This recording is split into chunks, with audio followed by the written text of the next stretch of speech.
Hey there everyone, I hope you're all fine. So in this tutorial we are going to learn how to buy Minecraft Java Edition with PaySafeCard.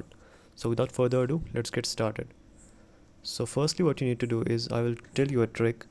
So you need to put the website kinguin.net, simply put it on Google and click on the first link,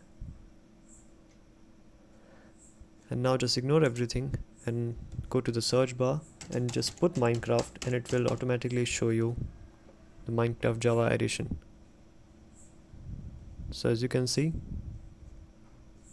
there are two.